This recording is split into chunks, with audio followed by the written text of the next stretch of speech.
Coming up on today's Next Fan Up podcast, it's all for Gary. He's got to be a lumberjack, hasn't he, with a huge beard?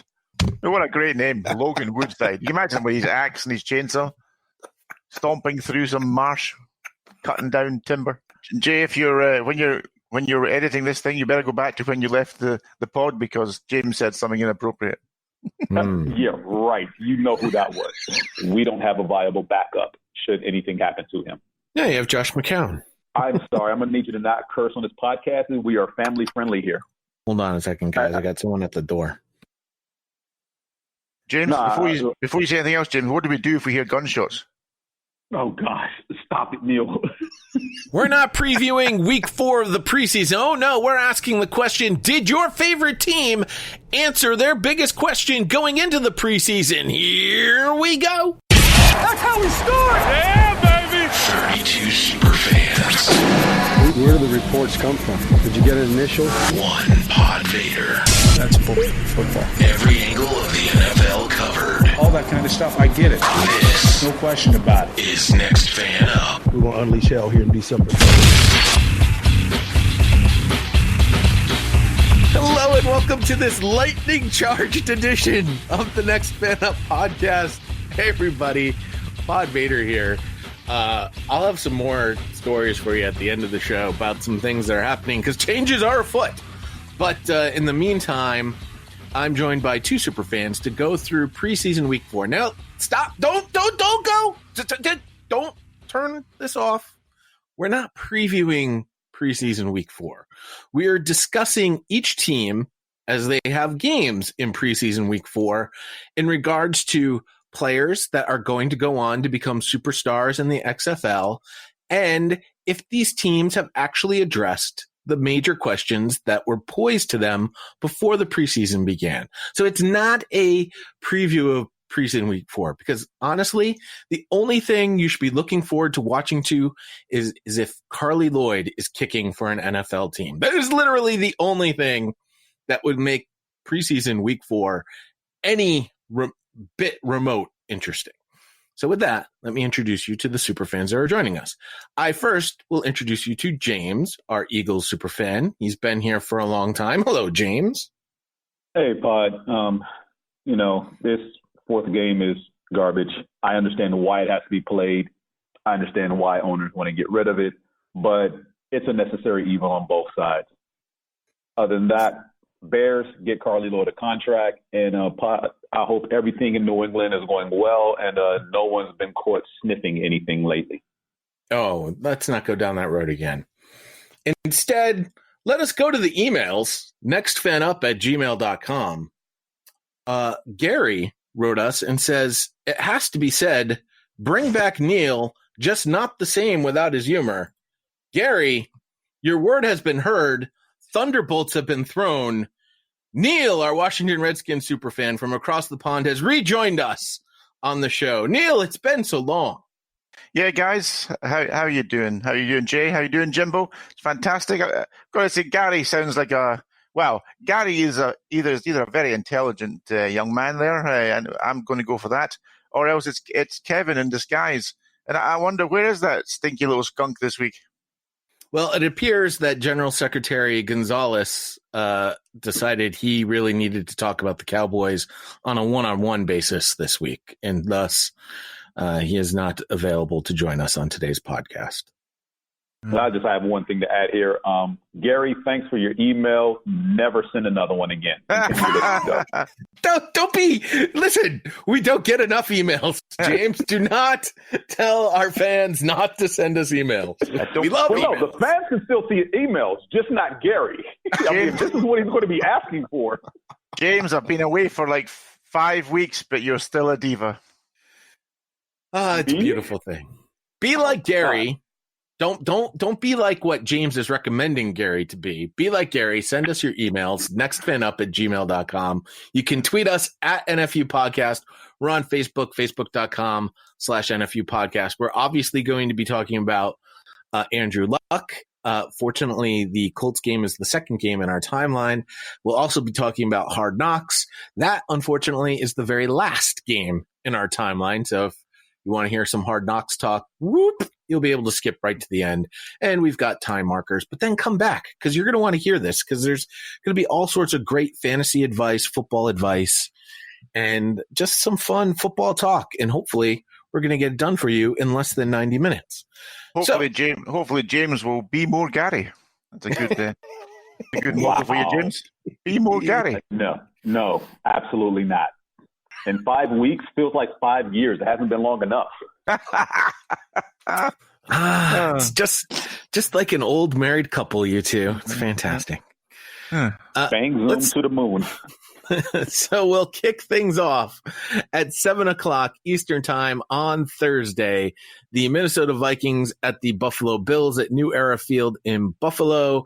James, what did Rob have to say about this particular game?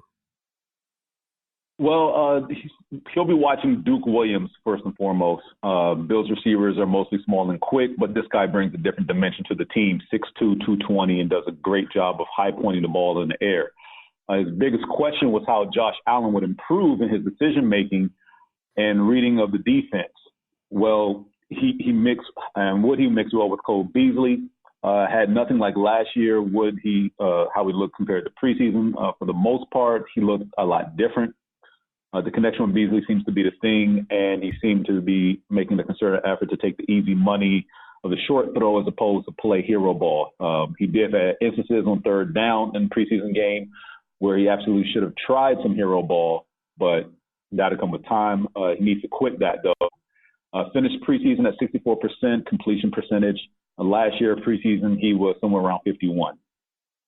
Well, as you know, any rookie quarterback will know, their biggest leap is from year 1 to year 2. And so I would expect what you mean there, Pod. I would expect Josh Allen to take that big leap here and maybe, be a pretty decent quarterback. He won't be the best second-year quarterback in the AFC East. We all know that's Neil's boyfriend, Sam Darnold. But Josh Allen has a chance to do something there in Buffalo. I would say right now, Buffalo is most poised to be the team to challenge the Patriots in that division. Probably not this year, but I think they're in a better position than the other two teams. Why do you say that? Yeah. Why do I say that? They had a top 10 defense last year. Yeah. They've got a quarterback who's going to make that big leap, and they did give him different weapons than he had last year, including a slot receiver. Listen, we all know a young quarterback, any quarterback's favorite targets, his whoobies, are his tight ends and his slot receivers. So he's now got a pretty good slot receiver in Cole Beasley, and I don't think he's got a tight end, but they do have I think they still have some work to do on offense, but their defense is definitely not one to shy away from. Yeah, my sense is it'll be very close between the Jets and the Bills for who gets the second, who gets the runner-up spot in that division. We certainly shall see. By the way, I posed 3 questions to the SuperFans going into this week. 1, who was the guy that they were most concerned about not making their roster, was going to either get cut and be picked up by another team to be a performer on that other team, or will eventually become an XFL star. So Duke Williams is that guy here for Rob. And then the second question was, what was your team's biggest question heading into the preseason? And third, did they actually answer that question? So that's sort of why you see what Rob has written to us there. We don't have a Vikings superfan. We haven't had one for a while. So from NFL.com, the Vikings' biggest question going into this year was Kirk Cousins, making big plays in pressure situations to carry Minnesota to the Super Bowl in year 2 would be a great way for Cousins to justify his very large contract. I would say the result from the preseason is incomplete. I don't think we've seen enough of Kirk Cousins, or really even enough from the Vikings, to give us any sort of idea if Kirk Cousins will make that jump from just sort of okay average quarterback to elite quarterback. Neil, you're most accustomed to Kirk Cousins. What say you? Yeah, I mean, Kirk Cousins puts up lots of yards, lots of points and all the rest of it in the regular season. Struggles to get to the postseason, and when he's there, well, who knows? I think the Vikings are one of the teams for me, Jay, who are likely to be a bounce back team. Did they fail to make the playoffs last year? They did, didn't they? Yes, they did. Yeah, I think they could be one of those. You know, every year one or two teams come out of nowhere and get back to the playoffs. I think they could be a team because they've got a really good defense. I really like the defense. Nice. Cousins. Oh, I don't know. And in those clutch moments, Jay, I'm not sure. I mean, you've seen him. Yeah, you've seen him too, James. In those clutch moments, he struggles. He disappears is probably the better description. It's fair. All right. So we move now to the Indianapolis Colts and Cincinnati Bengals, a 7 p.m. kickoff at Paul Brown Stadium in Cincinnati. And before we even get to some of the thoughts on the game, the question for the Colts got completely changed this past weekend as Andrew Luck surprisingly retires over the weekend. I am so glad that just a few weeks ago we had the argument, James, about Jacoby Brissett, because I think Jacoby Brissett is a top 25 quarterback, and now he gets a chance to prove that he could be better than a top 25 quarterback. And true indeed, because week one of preseason on our show, we were discussing whether he was the best backup quarterback in the league at this point based on who's projected to start. Now here he is starting for a team that has a lot of talent around it. So I expect this team to at worst do 8-8. At worst. They have the talent around him to get the job done. Will they have to scale some things more so to fit his talents and his traits? Yes. And I think that Frank Reich can transition his offense to be more tailored to Jacoby Brissett, because honestly, as mobile and athletic as Luck appeared to be at times, he seemed to still struggle in that offense last year. I would say Jacoby is definitely a more athletic quarterback than Andrew Luck, but Luck's athleticism should not be diminished in any sense of the word. Neil, what do you think about Jacoby Brissett? I know you're big on backup quarterbacks. Yeah. I think with Luck, I thought last year they were a 10-win team, weren't they? With Luck, they were 10-6, I think, in the regular season. I see the drop off between Luck and Brisket, or Brissett, what he's called, more than 2 games. I think to think of them being 8-8, nah, I don't buy it. This is an organization who knows how to tank. They've done it before. They did it for Andrew Luck, and no, not Brissett. No, I don't like him. Jay, top 25. Nah, not top 25. And even if he is top 25, he's 25. Well, there you go. That's all you need to be.